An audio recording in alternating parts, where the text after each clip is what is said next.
Donc, on va prendre plusieurs passages. Le premier dans Luc 9,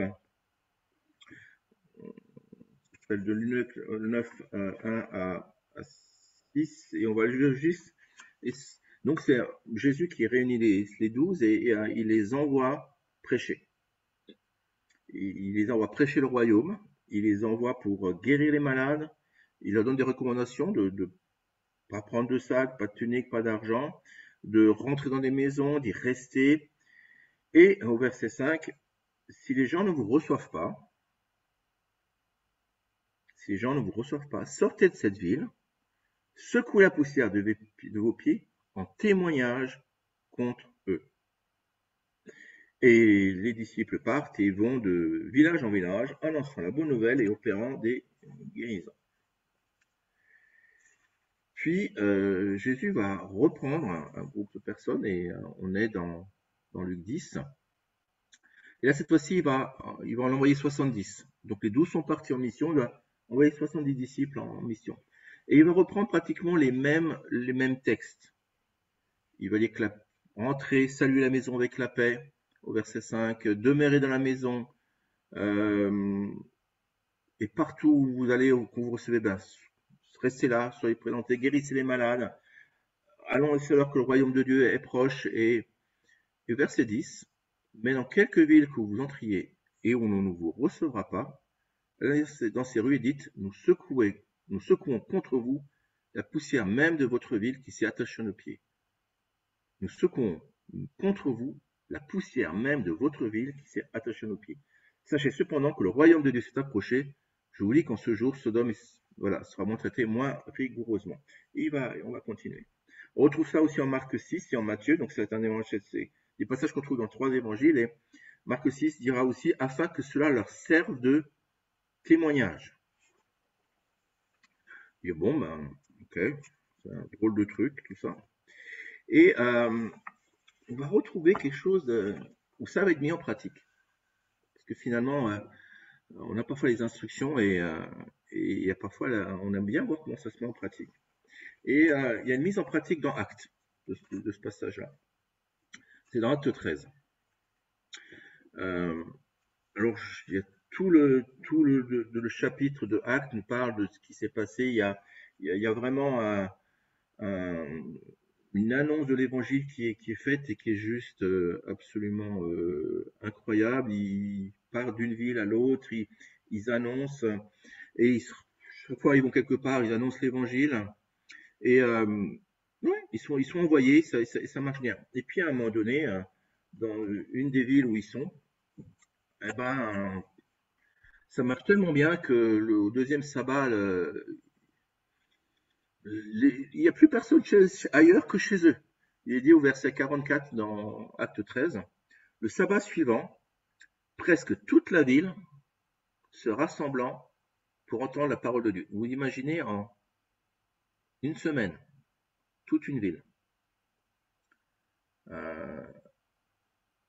Et là, les Juifs, voyant la foule, furent remplis de jalousie. Et ils s'opposaient à ce que Paul disait. Ils le contredisaient, ils vont l'injurier. Et Paul va leur dire, mais ok, c'est avec assurance qu'il va parler, c'est à vous premièrement que la parole de Dieu devait être annoncée. C'est un fait, c'est à vous en premier. Mais puisque vous la repoussez, et c'est intéressant, il dit, et puisque vous jugez vous-même indigne de la vie éternelle, on va se tourner vers les païens. Car ainsi que nous l'a ordonné le Seigneur, j'étais établi pour être la lumière des nations, pour porter le salut jusqu'aux extrémités de la terre. Et là, Paul rappelle son apostolat, vraiment être un apôtre et apporter le salut aux extrémités de la terre. Et là, les païens sont tout contents. Ils se réjouissaient au verset 48 en entendant cela. Et ils glorifiaient la parole du Seigneur. Et tous ceux qui étaient destinés à la vie éternelle crurent. Donc il y a plein de gens qui vont croire. La parole du Seigneur se répandait dans tout le pays. Verset 50. Mais les Juifs excitèrent les femmes, dévotes de distinction, et les principaux de la ville. Donc on voit qu'il y a quelque chose qui vient s'opposer. Ils provoquèrent une persécution contre Paul et Barnabas. Donc souvent on parle de la persécution contre les Juifs, mais là on voit clairement c'est pas la persécution, c'est des Juifs contre Paul et Barnabas. Et les chasseurs de leur territoire. Verset 51. Paul et Barnabas secouèrent contre la poussière de leurs pieds et allèrent à Icône, tandis que les disciples étaient remplis de joie et du Saint-Esprit. Et après, bon, ils vont continuer, ils vont aller à Icône, ils vont à Lystre, ils vont même être lapidés, ils vont repartir à Derbe, Lystre, Antioche, et ils vont continuer à agir avec dans la présence de Dieu, dans la force du Seigneur, c'est juste incroyable. Alors je vais embrasser cette histoire de pied, de secouer la poussière. Pourquoi? Et pourquoi Jésus nous a emmené ça? Et pourquoi ces disciples ont fait ça? Ben, c'est parce que c'est lié à une tradition rabbinique. Et donc 2 siècles avant notre ère, un rabbin avait dit ces paroles, que ta maison soit une maison de réunion. Donc on parle d'un lieu une école, une synagogue, soit une maison de réunion pour les sages. Et attache-toi à la poussière de leurs pieds, et assoiffé bois la parole. Ce rabbin nous disait en quelque sorte que s'attacher à la poussière du pied de quelqu'un, ça veut dire littéralement suivre sa trace, c'est-à-dire en être son disciple. Et là, quand on parle des sages, ça veut dire qu'il y a une réunion dans une synagogue, c'est un lieu de réunion.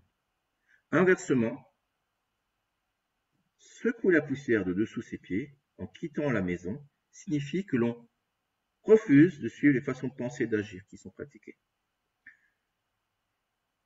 Et c'était un moyen visuel de montrer son rejet. Parce que dans la loi rabbinique aussi, quand un juif revenait d'un pays païen qui rentrait sur sa terre natale, il devait secouer la poussière des pieds de ce pays impur avant d'entrer en Israël. Ça va aller jusque-là. Et c'est juste incroyable de voir que finalement, Dieu est en train de montrer au travers d'une tradition, voilà où c'est que vous en êtes. C'est pas nous qui vous rejetons. C'est vous-même qui êtes en train de rejeter quelque chose. Et alors, juste quand même une petite nuance, c'est compliqué de faire ça suivant les appels. Là, on est vraiment dans un voyage missionnaire, on est dans un lieu où on ne va pas rester non plus sur place.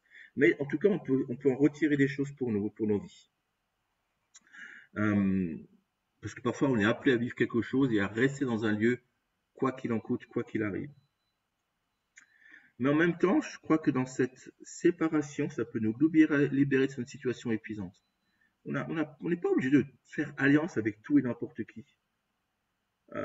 Ça permet de la liberté, ça permet le mouvement. Mais c'est aussi déclarer à la personne qui nous a refusé quelque part qui nous a pas accepté. Ok, on prend acte de ton refus. Tu as le droit. Tu es libre. Comme à un moment donné, et voilà la conséquence pour toi. Quand Paul dit, voilà, vous jugez vous-même indigne de la vie éternelle, c'est pas Paul qui dit ça, dit, c'est votre choix. Donc moi, je vais respecter votre choix. C'est un signe qui veut dire qu'on refuse tout compromis, toute allégeance, toute participation à une forme d'idolâtrie, de complicité voulue en eux. Donc c'est un signe extrêmement fort. Et c'est aussi prendre en compte que le fait que la situation ne peut pas être résolue à l'instant. Ok, peut-être qu'on va revenir plus tard, mais au moment, on secoue la poussière et on dit, je vais voir ailleurs si j'y suis. Et ça explique aussi pourquoi, quand Marie s'était assise au pied de Jésus, c'était un signe fort. Parce que dans la tradition rabbinique, ce positionnement-là, c'est à dire être disciple.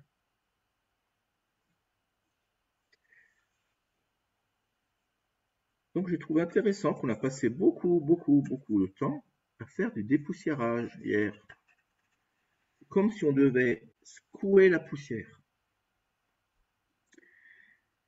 Ce que je veux dire par là, c'est parfois on est dans des situations qui sont compliquées, mais on n'est pas obligé de faire allégeance avec les choses.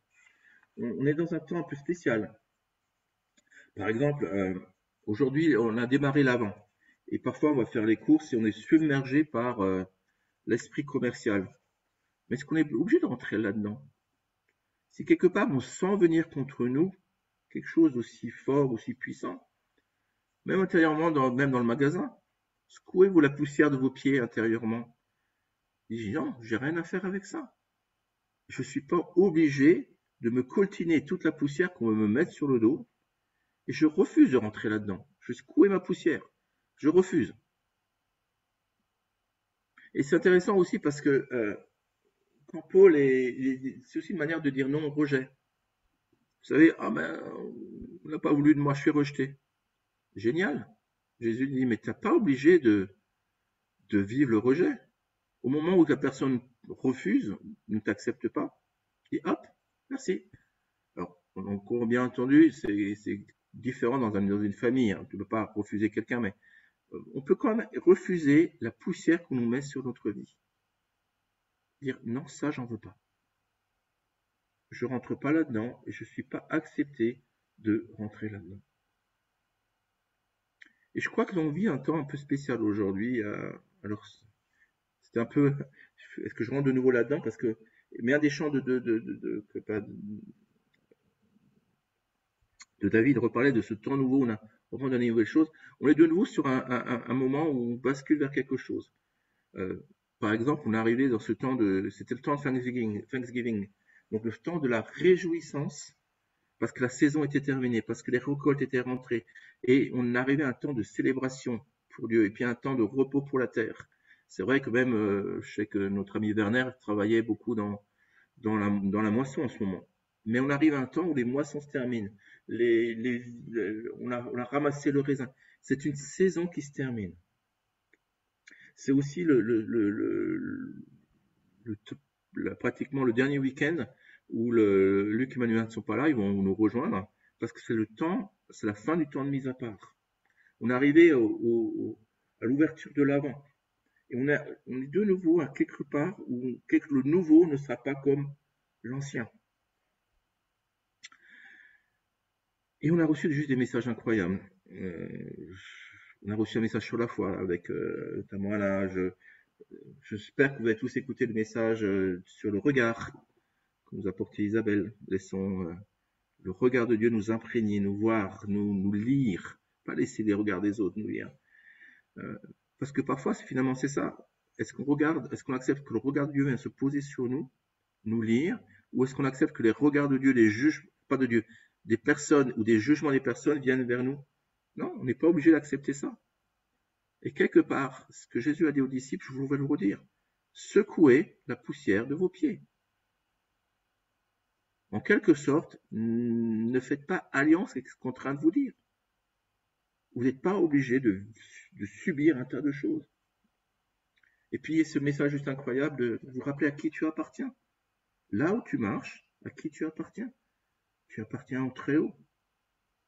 Et tu as une valeur incommensurable parce que si le Très-Haut pose ton sceau sur toi, eh ben, tu marches avec son sceau, avec son autorité, avec sa valeur. Et rien d'autre. Mais il faut reconnaître que parfois c'est compliqué. Et je reconnais que parfois je ne suis pas dans cet état-là. C'est pas compliqué. Et encore l'autre jour, c'est Isabelle qui nous reparlait des vidéos, on voyait dans nos tabernacles, on nous voyait danser, avec les bâtons, qu'il y avait tout le monde qui se mettait autour. Et je sais que aussi j'ai revu certaines choses et j'ai repensé à ça à plusieurs reprises ces derniers temps. Mais pas, ça fait déjà quelques mois, mais où on en est, quoi. C'est tellement incroyable que là où on en est, il nous reste plus que la poussière. Si on n'est pas comme Job en ce moment, je ne sais pas comment on est. C'est Job qui disait, mais j'ai plus que je mets sur le sac et la poussière. Tout ce qu'on avait, plus ou moins, et heureusement qu'il nous reste Dieu, mais tout ce qu'on possédait, notre manière de faire, nos louanges extravagantes, nos célébrations, nos tabernacles, tout ça, il reste quoi? Nous, on avait des groupes de louanges à plus savoir quoi en faire. Et on pouvait faire les tabernacles de 12 heures sans aucun problème. Il reste quoi? Et parfois, on peut rester sur quelque chose qui nous empêche d'aller de l'avant. Et là, du coup, il va falloir secouer notre poussière à nous. Et Gédéon, par exemple, dans Juge 6, un ange vient lui parler. Et sa réaction, c'est ok, d'accord. Il parle avec l'ange. Il lui dit cette chose incroyable, mais d'accord, on nous parle de tous ces signes et ces prodiges et ces miracles. Mais moi, je vois plus rien. Et parfois, c'est vrai que dans nos vies autour de nous, même dans le terme de guérison et miracle, on voit plus grand-chose. On dit, mais Seigneur, on ne voit pas. Et Gédéon, il était là, au milieu de sa cuve, planqué, en train de faire un peu de grain. Et Et l'ange continue de parler, il va demander des signes. Je crois que Dieu n'en a pas fini avec nous. Et comme cet axe d'appui de cet axe qui tout d'un coup vient de nulle part, c'est comme une poussière de plus qu'on essaie de nous mettre sur la tête. On va refuser ça dans le nom de Jésus. Mais c'est pas le seul à être comme ça. On sait aussi qu'Élie, parfois il a vécu des moments juste. Il a vécu plein de choses. On sait à un moment donné qu'il va monter, il va faire cet autel, il y a le feu qui va descendre. Le sacrifice a été consumé. C'est juste incroyable ce qu'il a vécu d'une manière forte. Il va, les prophètes de Baal vont être massacrés. Il va courir devant le char de l'Éternel jusqu'à une ville. C'est juste énorme. Moi, je ne sais pas si j'arrive à courir devant un char. Juste impossible. Au bout de 10 mètres, je suis mort. Et encore, 10 mètres. Une fois que j'ai démarré, le char est devant moi. Et finalement, le chapitre juste après, ça c'est dans la chronique 18 et 19, il attend que Jézabel dit des choses pas belles sur lui, des mots qui sont prononcés. Et là, il se laisse envahir et il se part. Et heureusement, là aussi, on voit que Dieu n'en a pas fini. Il va le toucher, il va le relever. Dieu n'en a pas fini. Et puis il y a une autre histoire qui est un peu comme ça, où on peut voir de la poussière qui s'accumule sur nos vies. C'est celle c'est pour Samuel. Je parle de ces trois exemples-là parce que sont très prophétiques et on dit que parfois nous sommes une église très prophétique. Donc, je vais prendre ces exemples-là. Et il a vécu des choses incroyables dès son plus jeune âge, mis à part. Il a été un leader pour Israël. Il parlait avec Dieu. Il a manifesté des choses incroyables et puis il va mettre en place Saül qui était roi sous quelque part l'ordre de Dieu. Et là, ça se passe pas comme il avait imaginé et comme il l'aurait souhaité. Et puis à un moment donné, Dieu vient vers lui et alors c'est dans 1 Samuel 15 et 1 Samuel 16. Au verset 35, il dit que il va plus voir Saül, mais quelque part il continue à se lamenter devant Dieu. Se lamenter, pas prier, se lamenter. C'est intéressant. Parfois on se lamente. Et il se lamente parce qu'il regrettait d'avoir oint Saül pour roi. Il regrettait ça. Mais quelque part, il restait dans ce regret. Et juste au chapitre suivant, Samuel 16, Dieu lui parle, il dit, mais jusqu'à quand tu vas faire ça? Tu veux pas passer à autre chose? Ok, tu sais, j'ai choisi quelqu'un d'autre. Et donc, du coup, il va partir et il va aller oindre David. Moi, ce qui me surprend, c'est que Samuel est tellement bloqué dans ce qu'il a vécu et qu'il n'a pas réussi à en sortir, c'est qu'il est prêt à écouter la voix de Dieu, mais il n'a pas le discernement de Dieu. Parce qu'il faut que la première personne qu'il arrive, dans son cœur, c'est celui-là, yes. Et c'est comme s'il fonctionnait sur un autre mode. Et Dieu dit non, c'est pas celui-là. Ah, ça va être celui-là. Ah ben non, c'est pas celui-là. Ah, ça va être. Et c'est ainsi de suite. Et j'imagine la tête de Samuel, et bien sûr d'Isaïe aussi, et de ceux qui étaient là. Parce que mine de rien, ça se faisait autour d'une célébration. Il y a un sacrifice qui était fait. Et c'était un repas d'apparat. C'était pas juste un petit truc entre deux coins. C'était vraiment une célébration. Et tout le monde a dû arriver, je pense, avec son 31. Samuel, le grand prophète, arrivait. Et là, les uns après les autres, et je pense que ça a été un questionnement à l'intérieur de tous, y compris de Samuel. Mais Samuel a dû passer par toutes les étapes où ben non, ben non, ben non. Et à la fin, il ne sait pas qu'il en reste un. Comment ça se fait qu'il n'a pas compris tout de suite que Dieu lui a dit, mais il y en a un autre. Il y en a encore un autre. Il doit demander, mais est-ce qu'il y a encore quelqu'un? Et je pense que, alors, bien sûr, papa, oui, il en reste un. Et il est au champ, là. Parce que personne n'imaginait que celui-là pouvait éventuellement servir. Il n'était pas suffisamment grand, formé. Je ne sais pas ce qu'il n'était pas pour eux. Mais en tout cas, il n'avait pas été invité. Et finalement, c'est lui qui va être mis en place. Mais on peut voir que même tout grand prophète qu'il était, à un moment donné, il a peut-être laissé tellement de choses envahir sa vie, de l'amertume, du regret, des lamentations, des déceptions. Il avait une forme d'incapacité à voir le futur et à voir ce futur se réaliser. Il avait du mal à le voir. Alors, on va prendre deux temps. On va prendre un temps pour chacun de nos vies. Je regarde juste là pour pas trop déborder. On va secouer la poussière. Et après, j'aimerais prendre encore l'autre passage et on va voir un autre temps. La poussière aussi, ça peut être... Ouais, non, je vais m'arrêter là pour ce que je veux dire. On va prendre un temps pour s'examiner soi-même et on se dire où c'est que la poussière nous a envahis. Et Seigneur, on vient secouer la poussière. Parce que finalement, il y a des choses où on prie, on peut faire des délivrances, on peut prier pour certaines choses. Mais là, Dieu dit, secouez-vous la poussière. C'est pas moi qui vais la secouer pour vous. C'est un acte que vous devez faire, vous, dans votre propre vie. Et pour revenir tout à l'heure à ce qui s'est passé à Lystre avec Paul et Barnabas qui ont fait ce truc-là, qui ont vécu cette séparation, on n'est pas là pour condamner l'autre. J'aimerais juste rappeler ça. Se séparer d'autre, ce n'est pas le condamner. C'est pas la même chose. On n'est pas là pour ça. On dit juste, nous, on ne fonctionne pas là-dedans. On ne doit porter aucun jugement sur ce que vit l'autre. Sinon, ça veut dire qu'on rentre dans le jugement et ça, c'est encore autre chose qui va rentrer dans nos vies et on n'est pas mieux. Pourquoi je parle de ça? Parce que quand, je l'ai dit tout à l'heure, mais je vais le relire en mettant le point là-dessus. À un moment donné où ils vont se séparer, ils vont secouer la poussière, ils vont partir de là. Au verset 52, donc cette séparation qui a été proclamée, qui a été mise en place, cette division entre guillemets. Donc Paul et Barnabas s'en vont, tandis que les disciples étaient remplis de joie et du Saint-Esprit. Ils étaient remplis pas de jugement, de colère et d'amertume, ils étaient remplis de joie et du Saint-Esprit. Donc parfois le fait de se séparer de certaines choses va nous aider à nous remplir de joie et du Saint-Esprit.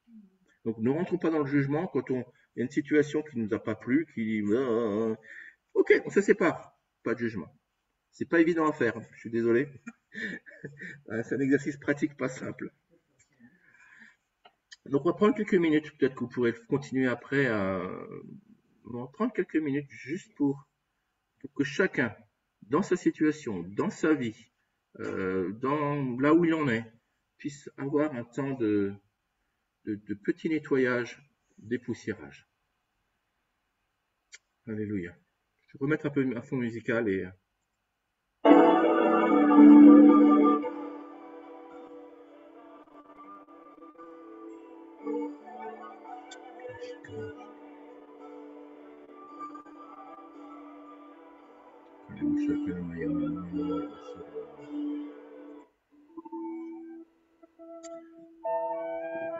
Par vous secouer la poussière de nos pieds, la poussière qui s'attachait sur nos vies, que parfois les uns ou les autres ont voulu poser sur nous.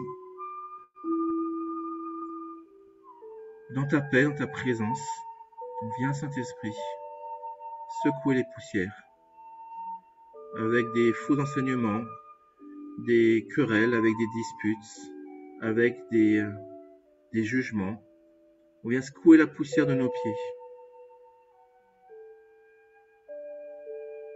Et je prie que, alors que nous sommes en train devant toi de faire ça, tu puisses réveiller nos yeux, réveiller nos oreilles, et faire que comme ces disciples qui étaient tout d'un coup remplis de joie, remplis du Saint-Esprit,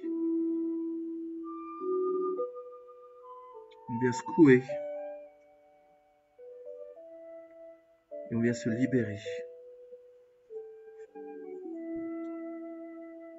Que toute poussière nous quitte, que la poussière qui s'attachait à nos pas nous quitte,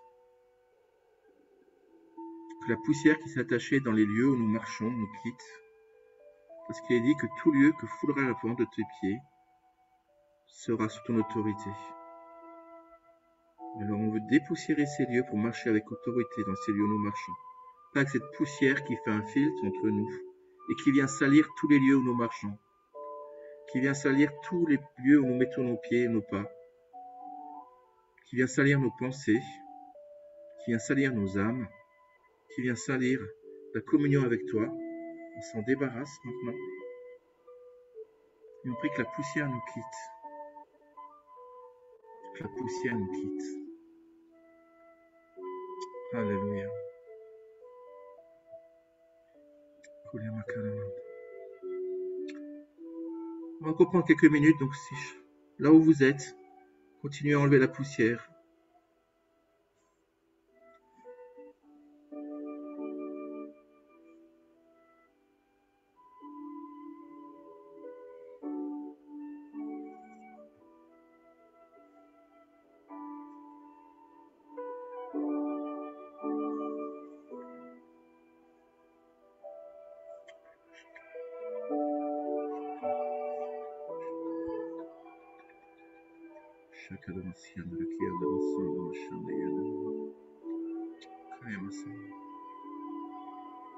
Alléluia. Seigneur, merci pour les anges qui battent des ailes pour enlever la poussière qu'on ne peut pas enlever, qui sont là. Alors que nous-mêmes, nous disons, on vient se débarrasser de la poussière. Merci pour les anges qui viennent nous visiter, comme ceux qui ont visité Gédéon, comme ceux qui est venu apporter à Élie. Et toi-même, tu es venu parler à Samuel. Merci pour eux. Là où nous-mêmes, nous n'arrivons pas. Merci pour les anges qui viennent nous aider à nous débarrasser de cette poussière. Merci pour le vent des anges qui vient enlever la poussière de nos vies. Et on vient se mettre sous ce vent puissant et majestueux, sous ce vent doux pour enlever la poussière de nos vies, de nos pensées, de notre être entier. Merci pour le vent de l'esprit qui souffle les quatre vents en disant viens, viens les quatre vents, viens, souffle. Souffle sur ces morts et qui revivent. Viens, viens Saint-Esprit, que là où il n'y avait plus que poussière, là où il n'y avait plus que la mort qui régnait, le deuil, toi tu viens mettre la vie maintenant. Tu dis toi-même que tu viens remplacer la sang de la poussière par une huile de joie. Et Seigneur, ces disciples l'ont vécu. Ils étaient remplis de joie du Saint-Esprit. Alors viens nous remplir de joie du Saint-Esprit. Dans le nom de Jésus.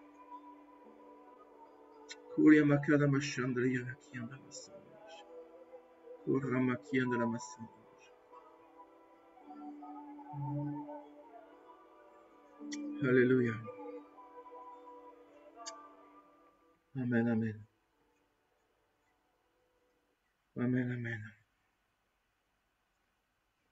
Alléluia. J'aimerais qu'on prenne maintenant quelque chose, on prend un autre verset, un autre passage. On n'a pas fini d'enlever la poussière. Et parce que finalement, on enlève parfois la poussière de nos vies, à nous personnellement, individuellement, et ça commence souvent par là. Mais il y a aussi la poussière qu'on a posée sur l'Église. Et dans ce deuxième temps, on va secouer la poussière de l'Église.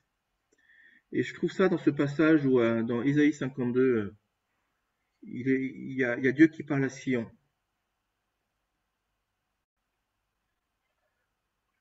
Et j'aimerais qu'on puisse entendre ces mots comme si Dieu parlait à Josué. Donc je vais mettre Josué à la place de Sion. Et on a commencé à faire cet acte encore une fois dans ces locaux. Moi, je crois qu'encore une fois que ces locaux, ce n'est pas juste du dépoussiérage. Ce n'est pas, il faut juste le faire.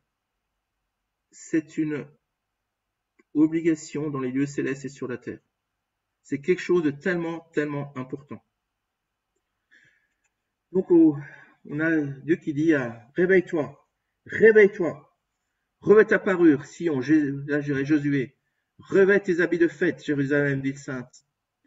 Car il n'entrera plus chez toi ni incirconcis ni impur. Secoue ta poussière, lève-toi.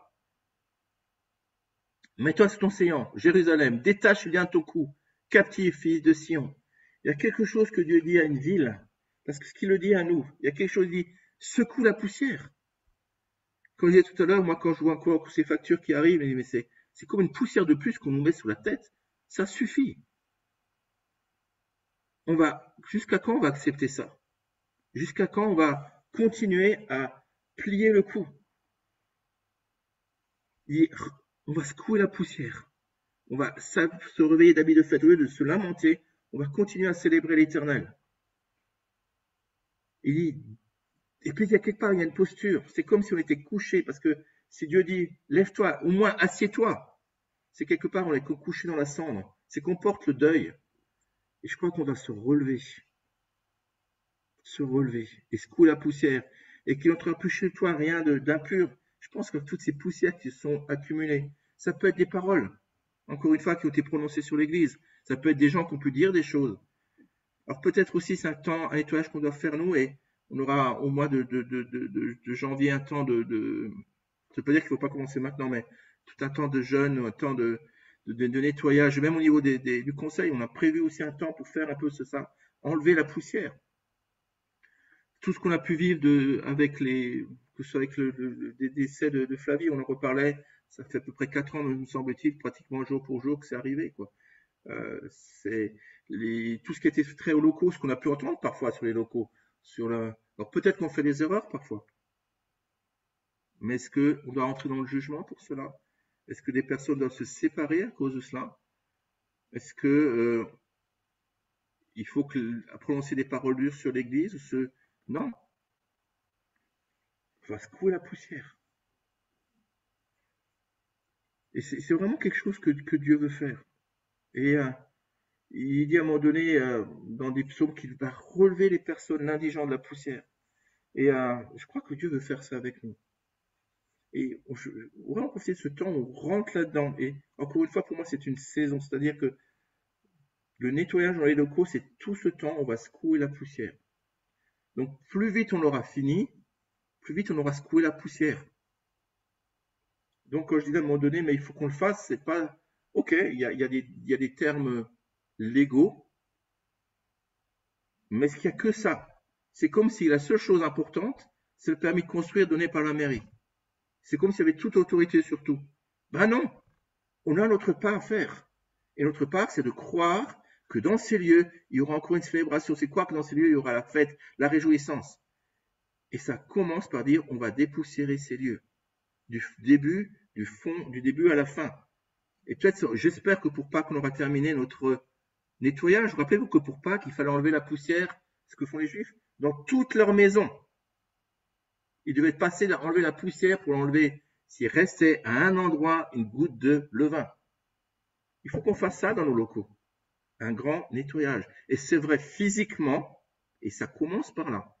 Et c'est vrai spirituellement. Donc on va faire un temps, on va nettoyer ça. On va enlever la poussière. Et parfois la poussière, c'est aussi tout ce qu'on nous dit à droite et à gauche. En ce moment, on a tellement de sollicitations. Est-ce que, vous du compte, est-ce que ça fait parfois la différence, tout ce qu'on entend à droite ou à gauche? Restons sur ce que Dieu nous dit à nous.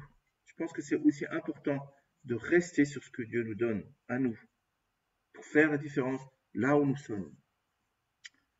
Alors on va reprendre un petit temps de prière et on va, pas en tant que personne, mais en tant que corps Josué.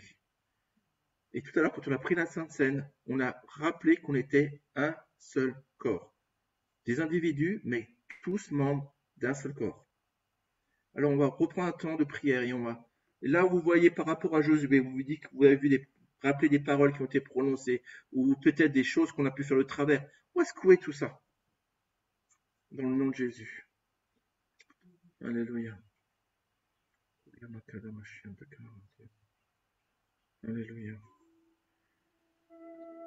Et papa, tu nous invites à venir secouer la poussière qui a été posée sur Josué. Parce qu'on croit que tu as suscité Josué comme tu as suscité Israël ou Jérusalem. Et que parfois par cause de nous-mêmes, on a accepté des choses qui n'étaient pas justes. On a fait des erreurs. Parfois à cause des mots qui ont pu être prononcés, des paroles dures qui ont même pu être prononcées sur l'Église. Et on n'a pas su secouer la poussière de nos pieds. On n'a pas secoué la poussière qui était attachée à nos vêtements. Et on est parti avec, on est revenu avec. Et on est venu rapporter ces paroles de jugement. Et on a dit, mais tu sais ce qu'a dit l'autre. Et de fil en aiguille, ces paroles se sont répandues. Aujourd'hui, on prend ce temps pour venir secouer la poussière qui a été posée sur la vie de Josué, de notre assemblée, de ton assemblée. On vient secouer les paroles de jugement, de condamnation. On vient secouer la poussière. Dans le nom de Jésus.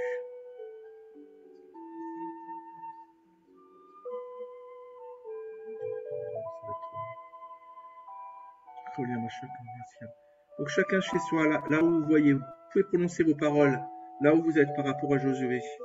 Parfois difficile parce qu'on n'est pas en groupe et on va prendre encore quelques temps dans la musique. On prononce ces paroles dans le nom de Jésus. Alléluia. Alléluia. Et Seigneur, comme tu as dit à Jérusalem de se relever, de secouer la poussière, Seigneur, on veut encore ce matin se relever. Ne pas être comme Gédéon qui s'est continué à vouloir se cacher. Mais là aussi Josué, Gédéon a été rappelé. Je crois que tu as un appel pour Josué, pour permettre que Josué puisse se relever. Tu as un appel et tu veux rouvrir notre mission en tant qu'église prophétique, en tant que phare prophétique. Et ce qui a pu être ancien peut être rebuté bon. Et on veut être comme Samuel, on ne veut pas rester comme Samuel qui, malgré tout ce qu'il a vécu, est resté attaché à l'ancien et ne se lamenter.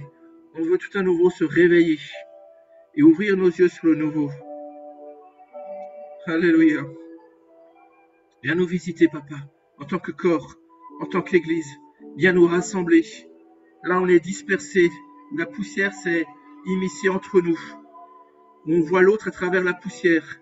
Et c'est comme si la poussière était posée même sur nos yeux, sur nos lunettes, où tout n'est que poussière autour de nous.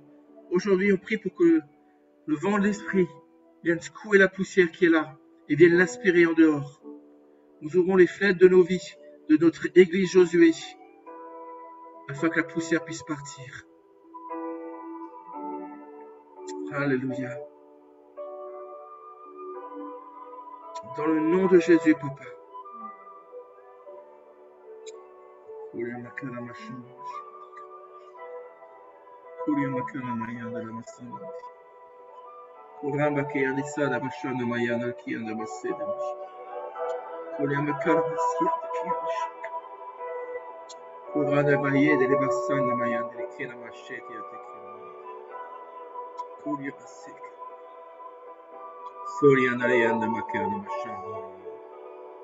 Scoria de chi di maschietti muande che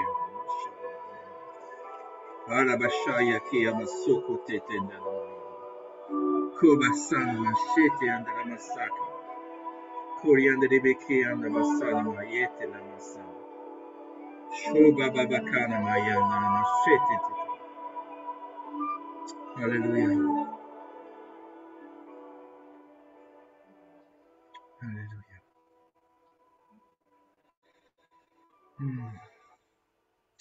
Amen, Papa. Amen. On peut se dire, rappeler qu'on se délie. De toute parole de condamnation et de jugement qu'on a reçu ou que nous avons nous-mêmes prononcé. On se délie, Père, dans le nom de Jésus.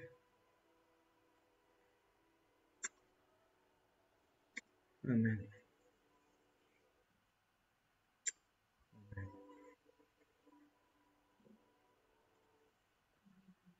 Amen.